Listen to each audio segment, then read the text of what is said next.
Mr. Andre Gower joining the show. Hey, how are So you? pumped to have you on today. It is. Sorry about that. I had a little link not getting into the thing questions, so I was going back and Link forth. So not I think getting the thing.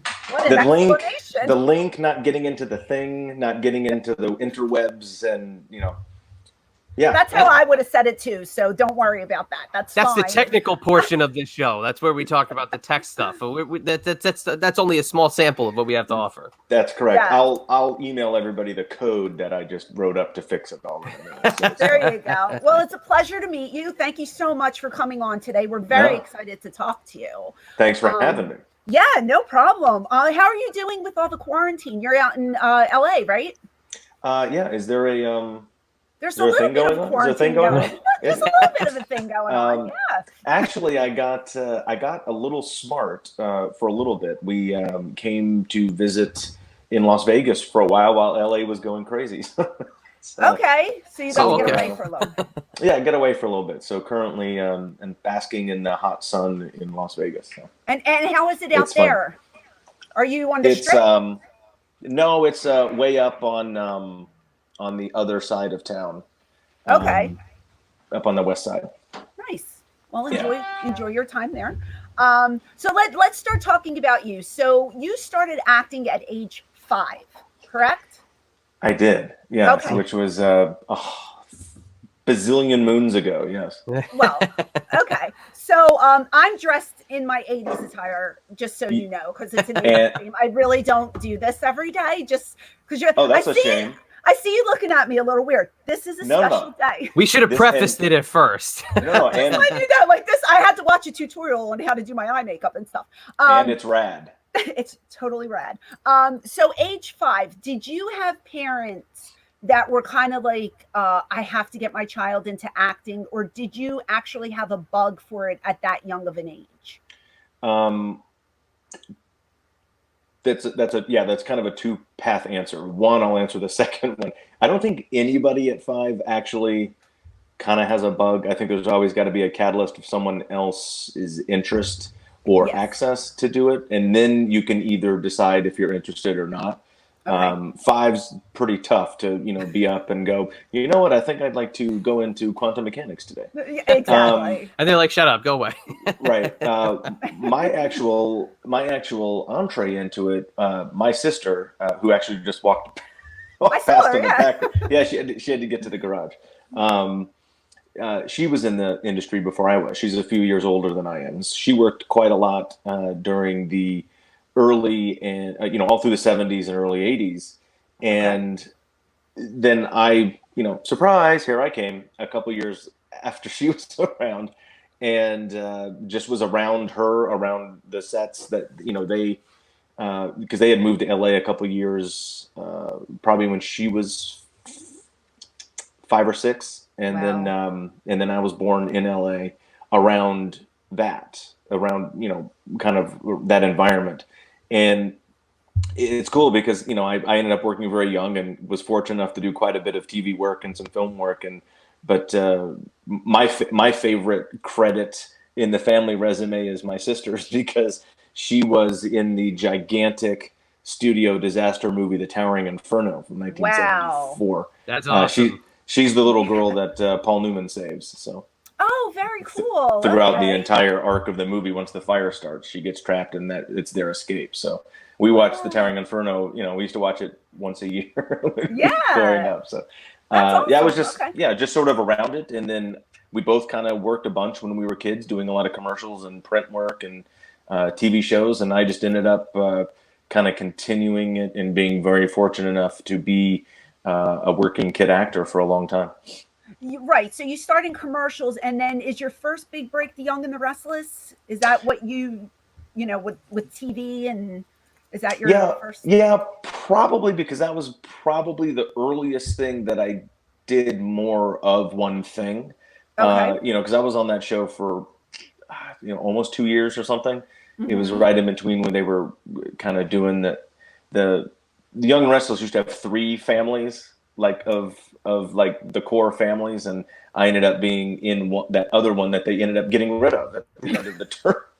You know, So that's just the way the hence cookie my crumbles. career in television. So yeah, probably Young and Restless, which was an interesting kind of experience. I was 8, 9, 10, something like that, going through that, and Okay. yeah, and you just kind of jump. It's a weird industry. It's kind of interesting, and if you're lucky enough to be in that 20% of the kids at any time, back in the day, there was a ton of kids in the business. Like you would think, and there's a bazillion now, right? But there was a quite a few that would audition and read for all the same stuff. About 20% of those kids do most of the work. Yeah. If you kind of break it down, and I was very fortunate enough, I think, to sort of be in that 20% and be able to jump from show to show or project to project, and kind of make a thing out of it as a kid. Right. And do you feel like going back, if you can remember, auditioning, that's a lot of pressure for such a young person to have to go through, right? Like it's you're being judged by all these adults. You have to read your lines and read with other people. Nowadays, child anxiety is a big thing, and a lot of kids are going through it. And when we were younger, ADHD, anxiety, that kind of stuff didn't exist, right? No, you were just a bad kid, or you didn't pay attention, or whatever. Like, as a child actor, do you feel like, did you feel the pressure? Were you one of those kids who crumbled or had a lot of anxiety? Did you have trouble with readings at such a young age? Um, I I think it's definitely one of those factors. It's a completely foreign and weird thing to do. Most human beings, when they're in third grade, don't want to go up and do the Christmas pageant or the Easter exactly. play or whatever, or even say their name in front of the class. I think that's one of the things that kind of separates the kids that end up trying to do this, or the parents put them in it. And that's also another thing. If they're not really comfortable and parents are actually kind of cramming them into a room to read in front of a room full of adult strangers, that could potentially cause some problems later. And I think it has over time. I Yeah. think I was fortunate enough to where I just kind of like a duck to water. Okay.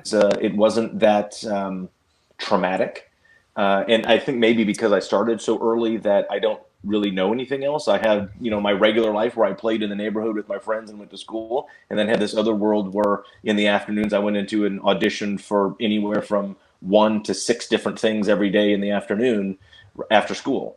And then when you get one of those, you got to go to the set and work. And I think maybe starting so early and actually having a little bit of success and some, it builds that the pressure goes away, the anxiety goes away. You're natural.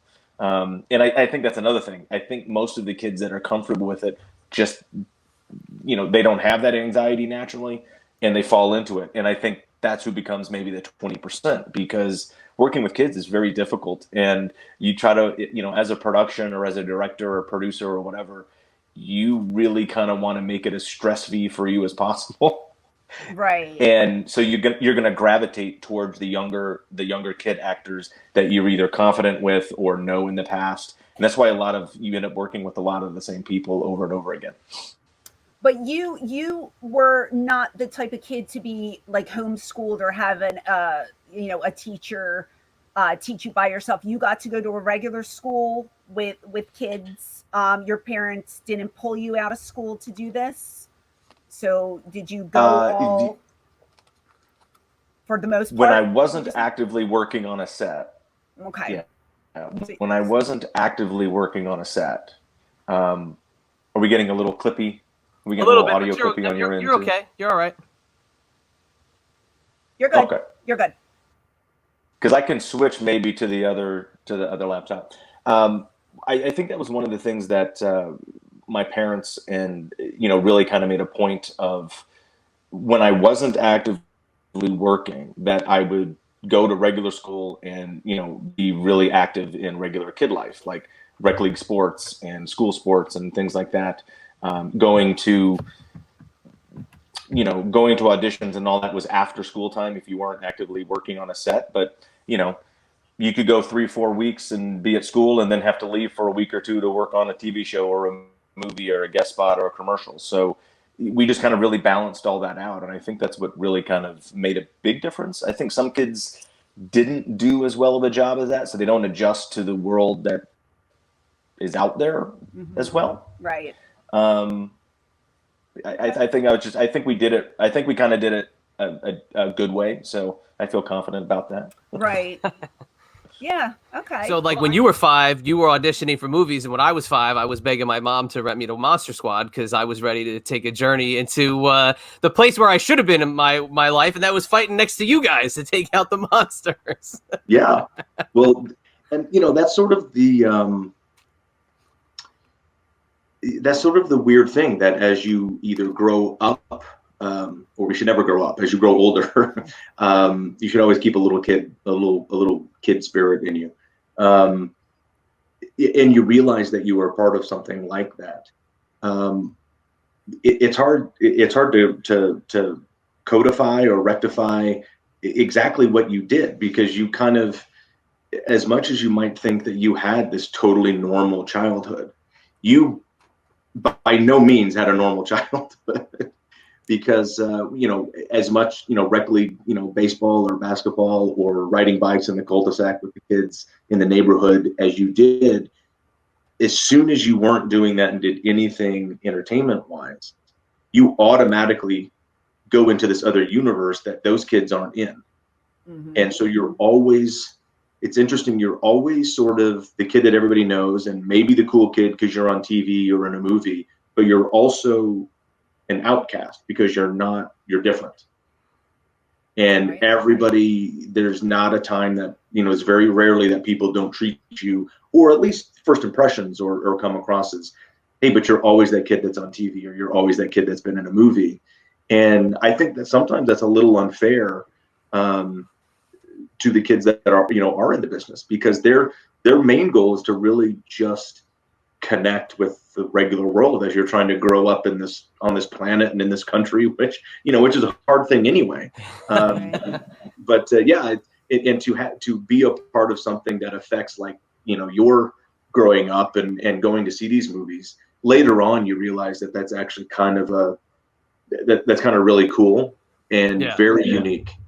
And if you don't have a little bit of appreciation, or at least respect the very small amount of people that even get to do something like that, when you look at the whole, the amount of people that are in the world, it's a very low number. It's a very, very low number. And, as much as you strive to try to be normal or and fit in, there's always a little bit of something that you're the different one in the group, because you're either famous or you've been in a movie or something like that. But I really cherish my friends that I've built. I don't build people, but that I've yet. Over the years, even from I've still got friends that I talk to from junior high and high school, and especially college and just after, where they knew you then, and it's a big deal, but you're just connected as friends. So exactly, those are very cool. I also have great friends in the industry that I've known my entire life. So you just have like a double world that you get to add friends and cool things to do. That's how I always saw it. I just see it as like it was just an additional world that I lived in. It was never detracting. It was always just an addition. Right, but like with me with my wrestling, right? I always had my wrestling people, and then I had my real life friends. But my real life friends can't understand what I went through in the business, and I can't explain it to them, because if you don't live it, you don't get it. So it's that aspect as well. So it's the exact same thing. Yeah, I get where you're coming from. But that's why I asked you about being a kid and going to school, because like, as a child actor going to school, like in my mind, were you bullied? Like, did anybody treat you different because you were that kid on television? Did you, that comes with the anxiety as well. Like, did you have any problems, but you just explained everything before I had the chance to I'm sorry. Well, I'll get to the, don't be sorry, but that's the actual school component is a whole other, conversation. I this sounds weird to everybody on the planet, but I loved school. I loved going to school. Okay. I liked going. I liked listening. You know, sometimes you didn't want to be there. You want to do something else. But I liked being at school because you were around friends and other kids that you're doing stuff. I liked learning. I still like learning. I read all the time. I try to, you know, like an information sponge. I think I was very fortunate because the schools that I did go to, I only had one school that I ended up having a problem with and ended up leaving and going back to a private school that I had gone to a few years prior. But I mostly went to private school, which helps because a lot of the public schools, especially in LA, don't like to deal with the hassle of having to give you work and take it off campus and, you know, having to, you know, liaison with a studio teacher and like turning in stuff. Like they have enough stuff to deal with. And I only went to public school, which was actually a couple of my favorite years from 4th, 5th, and 6th grade. And then from then on, I went to 2 different private schools. And it was a great environment, you know, small classes, amazing teachers. Like I still talk to some of them, you know. My 6th grade teacher, which was actually in the public school, Dr. Fields, teaches this extra kind of course. And I had a great experience at that school. And, you know, 5 or 6 years ago, I was near the neighborhood and it was at the end of the school day. And I parked the car and I walked on campus and I asked where his room was. And I walked in the doorway and he hadn't seen me in probably 25 years. And wow. He said, "Hey, Andre Gower." And so, right away, huh? But he can do that with a lot of people. And I just, you know, my 6th grade teacher is one of my favorite people on the planet. And, you know, I have a handful of teachers that were really cool and I had some great schools to go to. So that helped. I don't think a lot of kids in the business have the same type of thing. Now, the flip side of that is I spent a lot of time in school and I spent a lot of time on the set. Some kids that I grew up with in the industry grew up only in set school because you have to go to school every day when you're working. Right. It's a law. And they don't have that classroom or that playground or that, you know, hanging out at the lunch tables experience because they've been on a TV show for 5 or 6 years and they never go to regular school. And that's tough. I feel bad for them because they've missed something. I don't feel like I missed anything because I got a balance of both worlds. Fortunate enough with the way, you know, the things I did work on scheduled out. That's good. Sense of normalcy as a child. Kind of, yeah. There's at least a little bit of balance because, you know, there's kids that grow up on a show for 5, 6, 7, 8 years and they're on their stage and that's it for half a decade. It's amazing. Yeah. Well, speaking of being a kid actor and a child, I saw a lot of pictures of you before we get into the Monster Squad, because that's the biggest thing. But I've seen pictures of you with the Coreys, the Corey Haim, the Corey Feldman, the Drew Barrymores. And we hear, you know, we weren't there, but we hear how that scene was, right? Lots of stuff was going on back then. Lots of things that these kids are getting into that they maybe shouldn't be getting into as a minor. Did you fall into those traps that these other guys fell into? Were you part of that clique, or were the pictures just like a one-time, oh yeah, here's Drew Barrymore, let me take a picture? Or did you actually hang out with these people? And do you even want to discuss it? It's totally up to you. But yeah, is my mom watching? No, she's not watching. I'm sure. Hold on, she might be down the hall. I doubt it. I mentioned that because that's, you know, part of the answer to your question. The answer to your question is yes. Those are all real people. Those are all people that I grew up with and that we all hung out with because that was our, you know, industry side world community.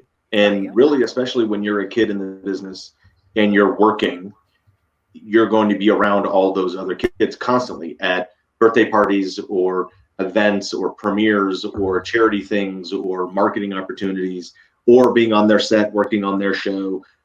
You know, there was a lot of different social events that they made for kids in the industry because, you know, you can't go to, you know, the hot club or the bar when you're 13. So, you know, you get to go to these awesome events. And Most of them are either marketing things for magazines or TV shows or someone's birthday party or just a get together that, or a charity event, something like that. So that's where you see a lot of those photos from. But, when you go to award shows and there's a constant kind of, revolving door of activity in the industry because it's a social business. And all those people are real. I grew up with all of them. We were all pals growing up. You asked if I fell into the traps. No. One, I don't think I was naturally that kid. I was always the dull one that never did anything wrong or bad. Like I was I didn't have that gene in me to go and do bad things, especially when I was really young. And one of the main reasons is I also had a lot more people around me that were active in my professional and my social life. A lot of times when you hear, about a particular individual, I won't name any names, but, particular individuals that you may read a story about, they don't really have that kind of structure around them. It's not it's not a helicopter mom thing, or it's not a cocoon or a protective bubble type thing. It's just someone that's halfway involved in your life. And when kids, especially in the business, don't have anybody that's even minutely involved or give a rip about what they're doing or about their own kid, that's when you can run into some problems. A lot of times when you hear kids in the business that got into problems, it's very rarely starting with that individual kid. It has a lot to do with either outside influences, obviously, or their support structure or parental units, maybe not the best involved, or they're not as aware, or they just don't care. Yeah, sad. Yeah, I saw all these pictures and but I couldn't find dirt. So I kind of thought it was a safe. I kind of thought it was a safe question to ask you. To me, it is. I don't think you can hunt around and you can go find. I don't think anybody even would think of dirt. I'm trying to think of some dirt on me. No, I'm glad there isn't. I like these kind of stories better than, I was a drug addict, I was an alcoholic, I was this, and then you feel bad asking the question. But I knew it was a safe zone.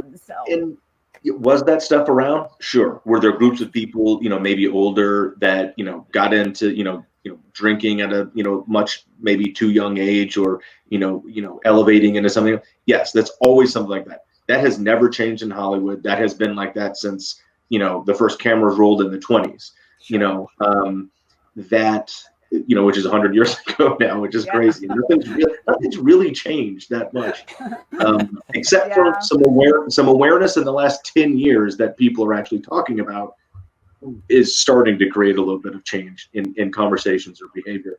But elements and everything are always there. It's just how you navigate it, how you respond to it. I think a lot of times, honestly, especially when I was young, because I also had when you're working as a professional at a young age, you're also around older people more than you would normally be as a kid that's not in the business. And so I was always around adults, I was around older kids, young adults, and people my age. And so I got to experience very early a bunch of different types of people and a bunch of different, exposures to things. And I think that helped. I don't think, and I think I was also just kind of, honestly, I was, when I was really young, I was probably scared of, oh my God, you're going to go there drink a beer? Oh, aren't you not supposed to do that?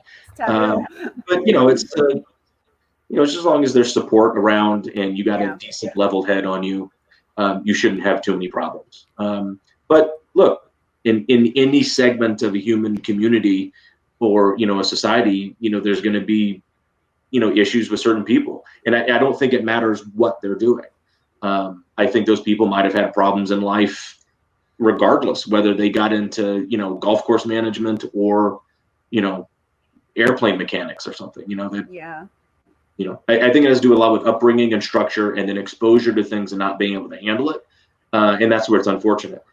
But it's kind of bad when you have either older people or outside influence that, I don't want to say prey on kids, because that's not where I'm going, but that would foster sort of that kind of environment for younger kids in the business. But you always have that element, no matter where you are, whether it's Yeah.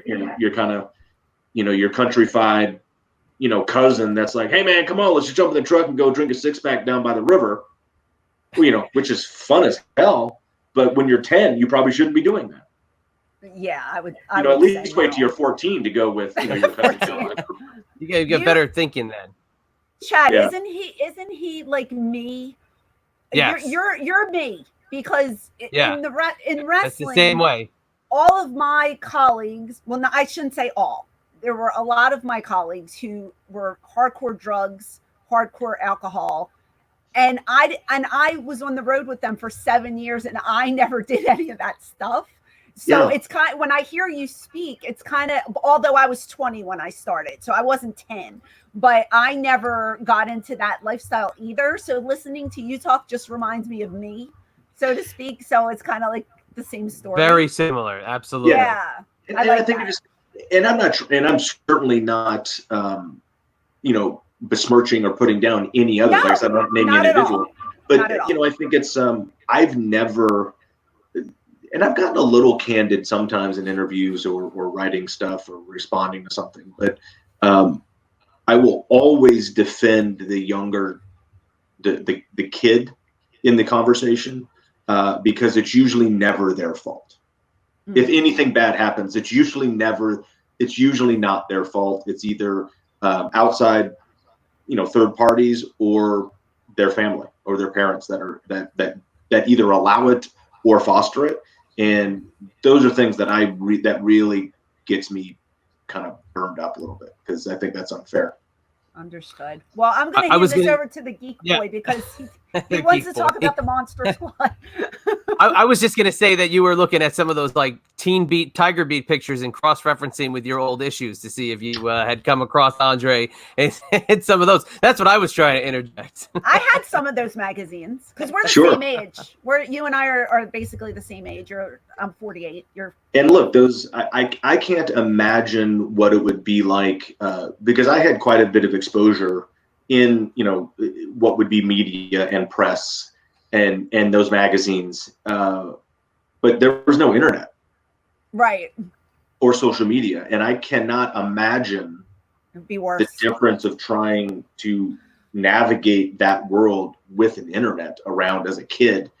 Frightens me Yeah. out of my skin, really. And I just think you have it's just, I mean, it was hard enough back then, but I can't imagine it today with the internet and the things that we have access to. It's just because you like take a teen magazine, maybe you're at an event and they take a photo of you, or you're at your house doing a photo shoot for a feature edit or something. You're not seeing that for probably about a month or two, because they've got to go to print. You're at an event and someone takes a photo of you, the entire world sees that about 28 seconds later. Yeah. Yeah. Yeah. That's Not crazy. fond of the internet sometimes. Well, I'm not going to beat it over the head with 9,000 questions about the Monster Squad, because you have answered countless amounts of Q&A questions that anything I could have ever thought in a million years, you've answered. So I threw out I've been watching it since, and I'm an OG Monster Squad rental man from back in the day. Okay. I didn't see it in the theater. I saw it on video Blockbuster. like the second it came out. No. Nobody did. Blockbuster, Nobody did. Blockbuster didn't come into my neighborhood until the 90s. We had mom and pop shops. So I used to okay. rent the tape all the time. It was a reward. It was always the go-to, right? So I love the movie. The thing I find fascinating is the renaissance of the movie, because when it came out on DVD, finally, I got it on DVD like the week it came out. Then never saw the DVD ever again. But for you, just seeing the immense popularity grow from about the mid-2000s to now, it is unbelievable. And I'm sure all these years later, still, you kind of shake your head and say, how did this film not resonate then and grow to the monster it is now for this this awesome movie? It certainly was surprising, but very interesting when that started. And it all started from one event. But kind of the answer to your question, I mean, absolutely. I mean, it was to see that actually happen, and it started going. We thought it would go away. We had that initial cast reunion screening at the Alamo Drafthouse in 2006, spring of 2006, and that's what sparked the fire. And less than a year later, or no, about a year later, they announced that Lionsgate was doing the DVD. And we did the interviews for that. We didn't even know that was happening. We got surprised at a convention because Michael Felcher was there going to do the special features. And we're like, no one told us that this was doing. Thanks for calling our people. But I honestly thought, and we honestly thought, like, Ryan Lambert and Ashley and I, because we started appearing together after that event. We were like, oh, this is kind of neat. Interesting that it's finally getting a little attention. And wow, there's some people out there that really like it. We thought that would last maybe a year or two. It has only, it's only still doing this.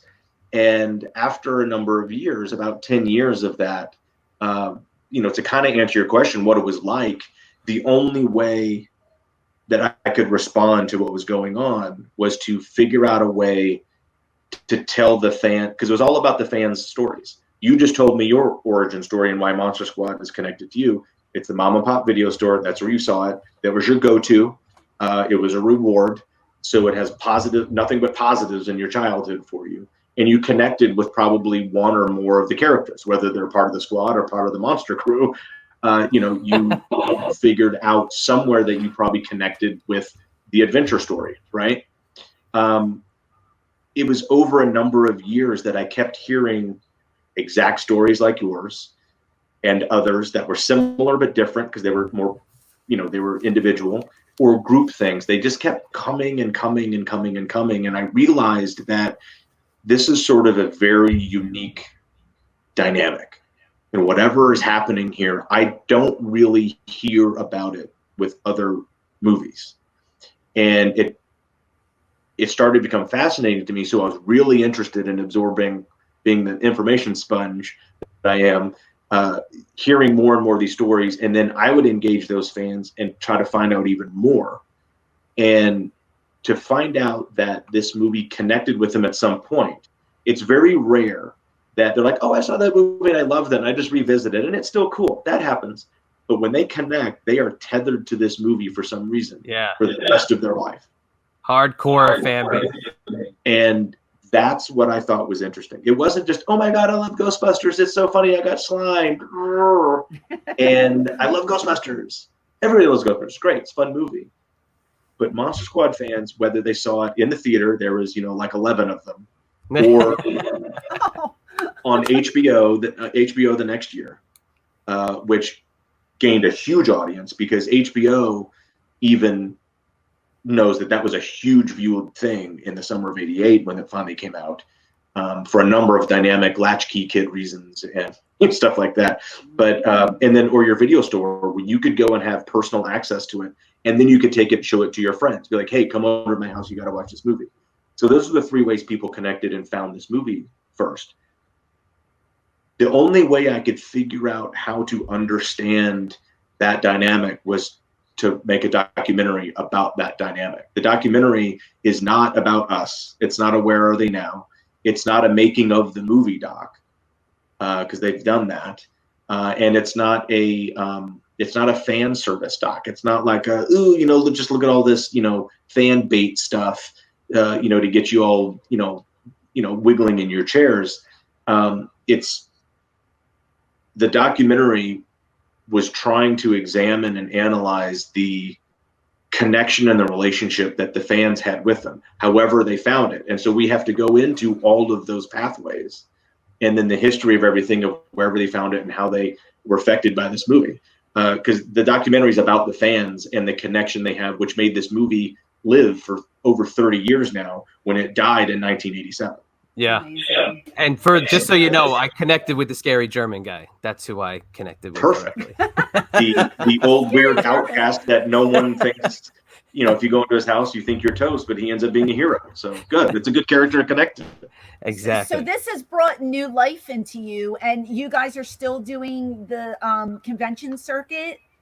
Because I'm thinking you guys were probably at something that I was at. We were talking about this before, like a Chiller Theater or a Monster Mania. I do those a lot. And I noticed, like, with the wrestling, we can do conventions until we're 100 years old. Like, it just never ends. You can keep going. you enjoy doing these conventions and talking to fans. That's the vibe I'm getting, correct?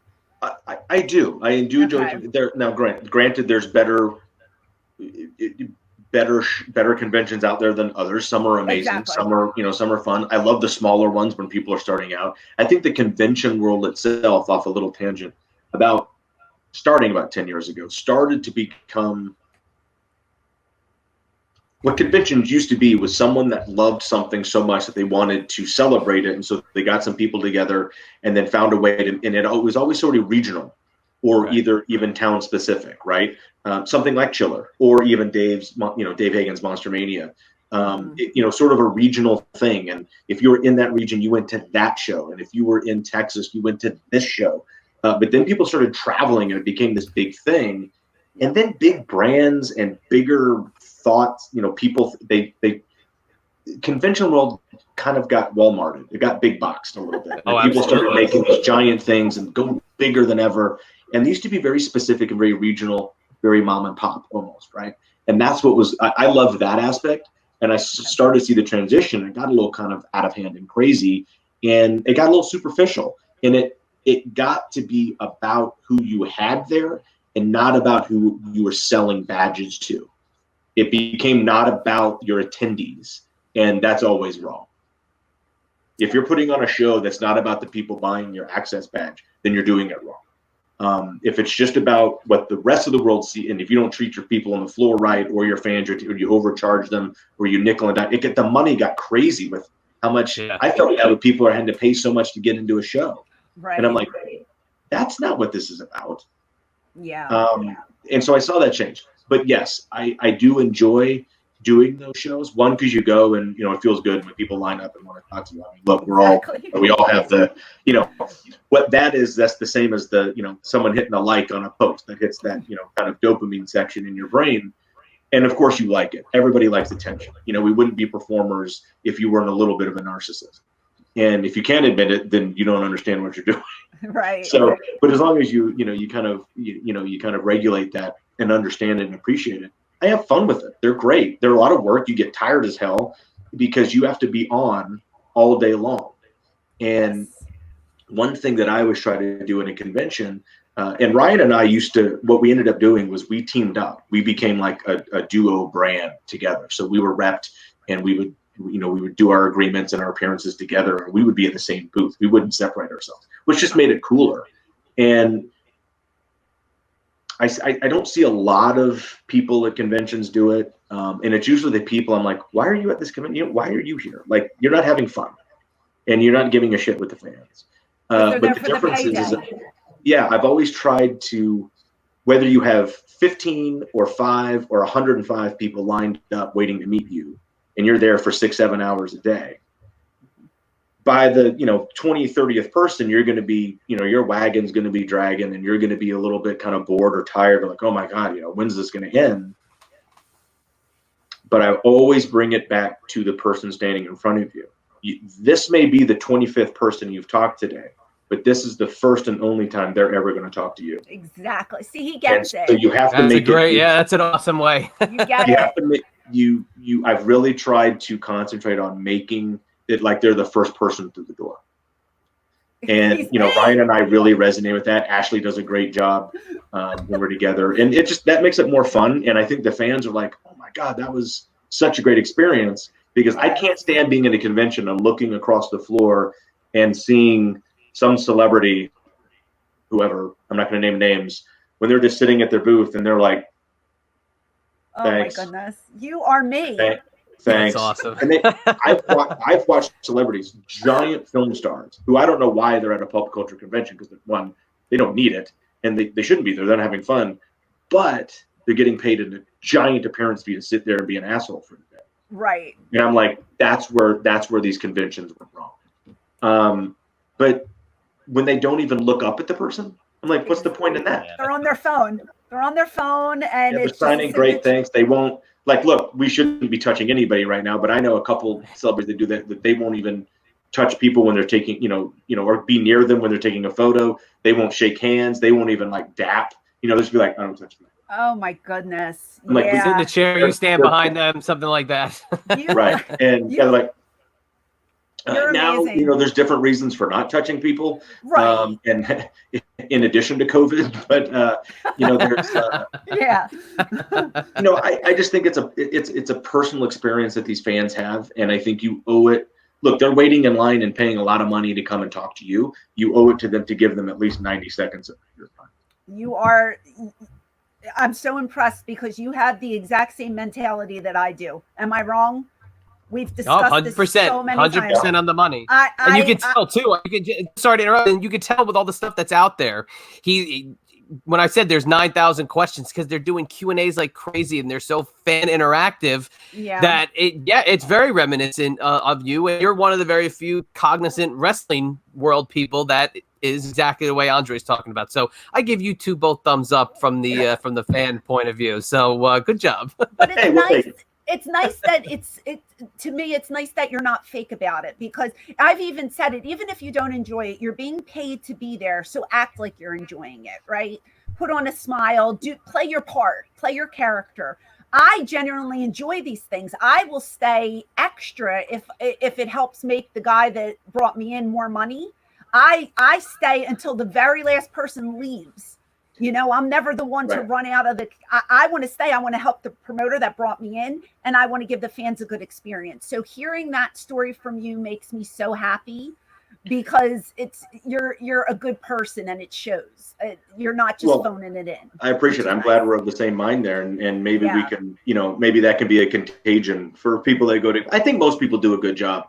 I understand. Look, if you've been on anything Star Trek or something like that, I mean, this is you've got to have some sort of, kind of moat between you and the actual, craziness that could happen. I get that. I'm fortunate enough to where it's not as crazy or fervent, and people really get connected with you. And look, there are, I mean, a couple, a handful of fans that I met very, very early on the, convention world or whatever, that I feel that, we can still stay in touch. Like, we don't hang out at the, at the taco stand, but, right. They'll hit you up on Twitter and just say hi, and I'll say, hey, how's your daughter or something like that. And, exactly. And that's very cool. I think I like the balance that I have, where it's not too big, where I can't manage it. Because if it gets too big, then you actually have to step back and you can't care about it. You're just servicing it to a certain level. But where I find that deep connection, because look, I did a lot of other stuff. Ryan did a lot of stuff. When he gets a lot of Kids Incorporated, fans coming, and I have to sit and watch him sign Kids Inc. stuff, and then I make fun of him. So it's awesome. But he was the tough guy out there, so he gets a pass. Yeah, and and you see these people, but that's what enabled me to hear all those stories. That I realized that was something was very interesting that turned into the documentary. So. That's awesome. Well, you seem like a well-rounded person and down to earth, and I really like that about you. Can you just tell our fans where they can find you on social media, so they can come follow you and enjoy your work? Yeah, on Twitter and Instagram. On Twitter, I am at Andre Gower, and on Instagram, I am Andre Gower Official, because there's some other Andre Gower on Instagram somewhere. And you can follow the documentary, which is at The Squad Doc. I'm looking at paperwork next to my computer here, which has to do with distribution of the documentary, which has been delayed, 2 different times over the last year and a half. So we may be making some really good announcements here very soon. So please follow Squad Doc or follow me and look for those, announcements coming very soon, hopefully. Breaking news, everyone. Please, yeah. I missed you when you were in Winchester, Virginia. I'm about an hour from Winchester, and wasn't that in the tail end of 2019? It was like fairly recently, and we had a family thing going on. I was bummed, but this close. Yeah. Oh man, that sucks. Yeah. I love going to Winchester, because you wouldn't think that there's an Alamo Drafthouse there, and then there is, and it's one of my favorite ones. Andy Garrison runs that one as the creative manager. But I went twice in the last couple of years. One, Ryan, Ashley, and I actually did 17 cities in 17 days during the 30th anniversary summer, and we ended it in Winchester. And then 2 summers ago, or sorry, not last October, the one before that. Yeah, it was the one before that. Sorry, Okay. last October. Yeah, I knew it was recent. I did 22 Alamos because I took the doc on an Alamo tour because the doc was finished. And I set it up with the Alamos again and ended up in Winchester at the end run of that. And I did 21 or 22 Alamos on that run. So I've been a road warrior with this a little bit, and I love Winchester. I love that part of the world. I used to live in North Carolina for years and years. Nice. It's not too far from a lot of my home base, second home base and things like that. Awesome. We got to catch on the next one. Yeah. Dude, I was so bummed. You have no idea, because when I saw it on the list, when I was like looking up the doc, back then, I was like, man, it's the closest one to me. I'm about an hour away, Right. And it was, I'm not happy, but I'll get there. We'll see if this world starts turning and the doc comes out released and I start doing more appearances with that. Hopefully, that'd be nice. Otherwise, it'll just be on SVOD and streaming and by Blu-ray. So maybe we'll just get your Blu-ray of the doc at some point, and then we'll all come over and we'll go to your house and we'll have a like watch party. Awesome. Book it. I appreciate it. Thank you. If we're ever on the same show, I will be sure to come and say hello. Absolutely. Yes. And thank you so much for coming on. We wish you continued success. I mean, I love hearing these type of stories, and hopefully the doc will take off and, bigger. Oh, I appreciate it. I will keep you updated as well. Please stay in touch with me. And like I said, if any fans have any questions, just, hit me up on social and I'll try to get to them. Follow you. I'm going to go follow you right now as soon as we're off. And I'll put those 9,000 questions in an email. You just get back to me whenever you have time. Don't worry about it. I know you've got them loaded up. Give me at least one now. What's one that you've been? Oh man, on the spot. Well, I was telling Francine how you were up for Rudy originally, and you were not going to be Sean, and then you ended up being Sean, which I kind of find it funny. The question I have is that if you could have put yourself in the Rudy shoes, those very cool patent leather shoes set on, do you think the Sean character would have been as stable as you made it, because you really brought Sean to life versus, Rudy? I know you could probably do it. I see you as Sean after watching it a billion times. Well, I appreciate it. Thank you. I never auditioned. I never read one line of dialogue from Sean during the audition process, because up to that time, a big body of my work on TV and stuff was the cool kid with a leather jacket and awesome hair and a lot of hair product. And I went and auditioned for Rudy. Thought it was just a regular audition. Thought I did good. Call back, screen test, all that, and then got a call and said, you were cast in that movie you read for, but not the role that you read for. And usually that means something worse. That usually means you're getting a smaller role. But they said that they cast you in the lead instead. And I was a little bummed because Rudy's the cool character, right? But I know, especially after years and years of, talking about, that specific kind of month in time, I know Ryan went in there and rocked out that audition, and there was no other Rudy. But I think everybody's in the exact same place. This is you, right? That's it. Okay, I just followed you. So Francine knows, Ryan Lambert goes into the audition and basically he bums a cigarette off of the guys making the movie, and they basically were like, that's Rudy, right? Isn't that basically how it went down? Ryan went in there, sat down, cool, cool as he is, and I think he looked at Shane Black. I think Shane smoked at the time or something, and said, "Hey man, can I get one of those?" And they're like, "No, wait, what? Maybe." And then Ryan read the scene, and I think that's what did it. Who knew? All you had to do was bum a cigarette. Unbelievable. But yeah, that's just one of many. I know it's what, had to throw that out there. But again, thank you for coming on, and thank you for so many years of enjoyment. I've loved the movie since 1988, and it's a constant. So this is a big thrill for me. I appreciate you. Thank you very much. Yes. Well, look, I appreciate you contacting me, and I hope your audience enjoyed it, and I hope you guys enjoyed it. I'll come back anytime. I appreciate it. I appreciate Thanks, that. Andre. Continued success to you, okay? Thanks, guys. Appreciate it. See you later. Have a great day. Bye-bye.